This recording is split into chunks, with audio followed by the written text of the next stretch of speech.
Welcome back, everybody. Here, Chris Hughes from Carolina Preps coming back. The North Carolina Coaches Convention, day number 2, and I'm sitting beside a good friend of mine, a living legend in North Carolina, Coach Mickey Lineberger, former South Point head coach. But and I got to say, you know, we spent a lot of time at New Bern talking about football with Coach Bobby Curlings, and I talked to you some at the Carolina Football Clinic.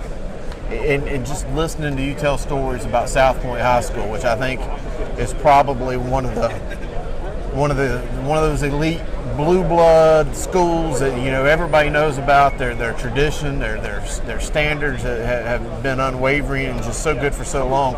And you've got to be Mr. South Point. I mean, stadium, family name with the stadium, and just everything. It's got to be. It's got to be a good feeling now to know you're retired, that you've touched so many lives and you've been a part of so many of those stories at that school. It's been a great opportunity. I've loved what I've done my whole life, and I've loved who I've done it with, and it don't get much better than that, to do what you love to do every day, and then the people around you. And, you know, it's just so good to be able to be a part in so many people's lives. Football's been a tool to try to make a difference in kids, and so that's what I've tried to do, and it's been a real pleasure, and it's been a blessing to me.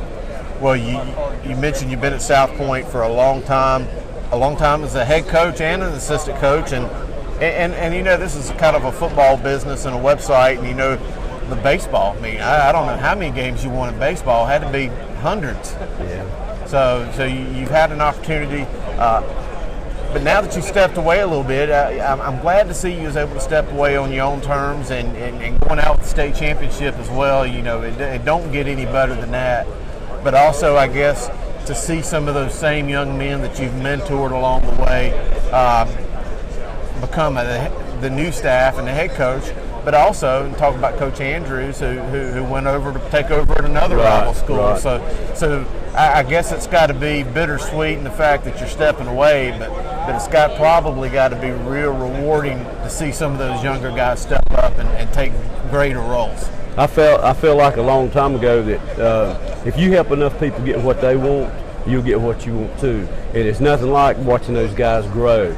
Adam Hodge was my all-state center on the 2003 team, and he was an undersized guy with a big heart, and he played for us in 2003, and then he stepped up and he started. He knew exactly. He told me in the 9th grade he wanted to be my replacement. Wow. And he knew what he wanted to do, and we started him working as a JV coach, and he worked up through the ranks, and last 2 years he's been our defensive coordinator, and he's ready for the challenge. We had 12 assistants. And so we're back on here after some internet delays. You know, they can do so much for us, technology. Right. But, you know, when that signal goes out, it's not good for us.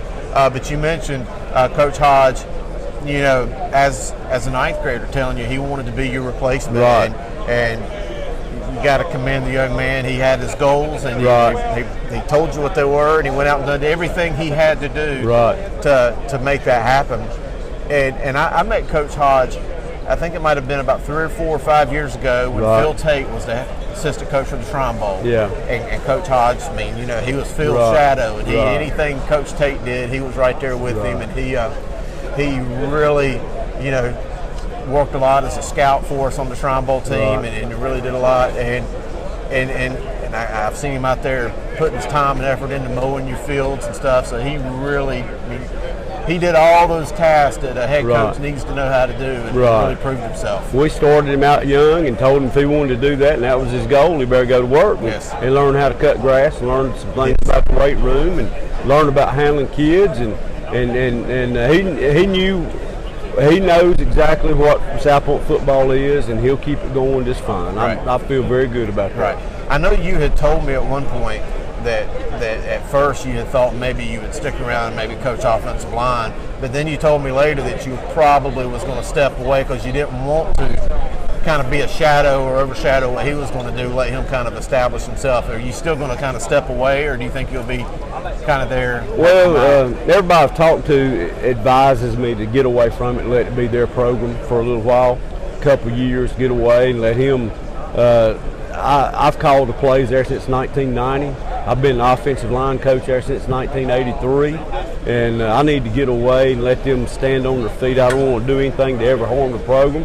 I'm going to counsel them. I'm going to be an advisor to them and help them any way I can. But as far as on Friday night, they've been after me about wanting me to coach the offensive line, be up on top, and I got to get away and let them do their thing because when it gets nut cutting time, they need to make the call and they need to make the decision.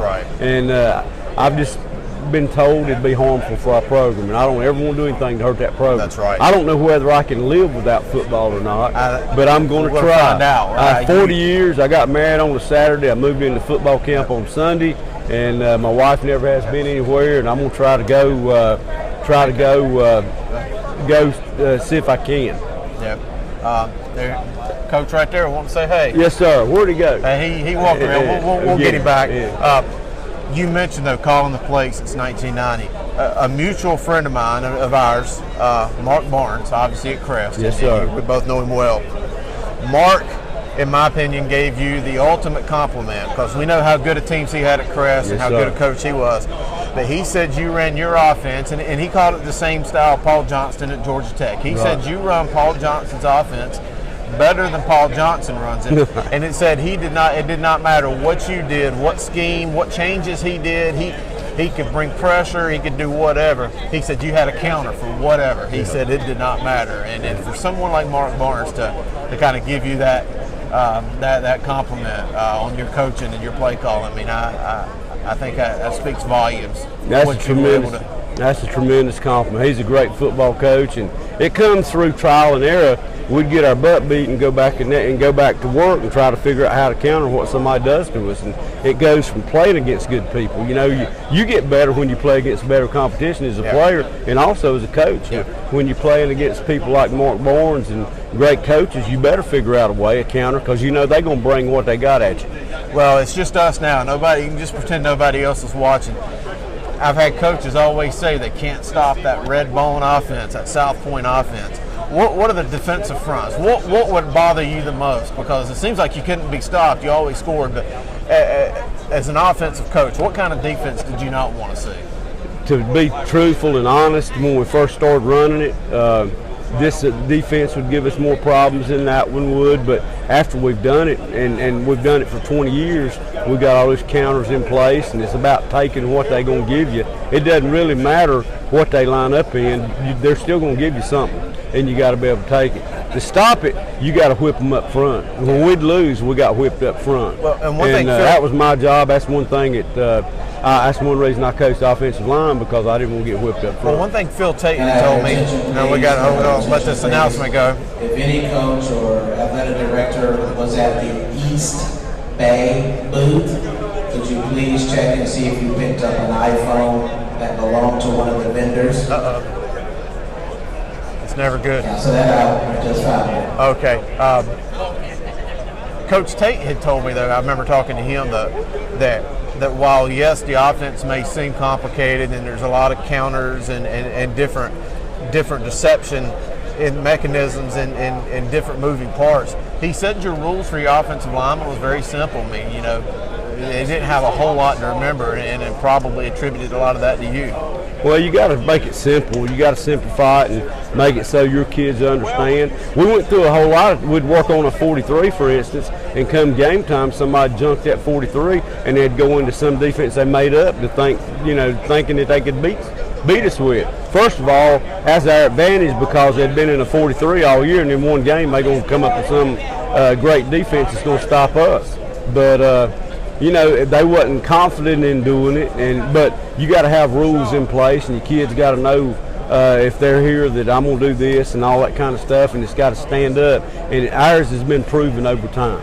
Coach, it's been proven. The records show it, and we appreciate following your career, and just glad to have been a part of it, glad to be a friend of the program, and just see what you've done. And just want to thank you for spending a couple minutes here talking football, and wish you the absolute best in taking a step away from the game. I'm not going to use retirement, because I know you're still on that field and doing a lot, but it's been a pleasure to cover it and be around, and wish you the absolute best, and we'll always be thinking about you. I appreciate, Chris, what you do for this great sport, for coaches and for players and everything, and We love this sport, and you do a great job to promote it, and I very much appreciate Thank that. you. Well, Mickey Lineberger, former head football coach. It's going to be hard not to call you the head coach for South Point High School.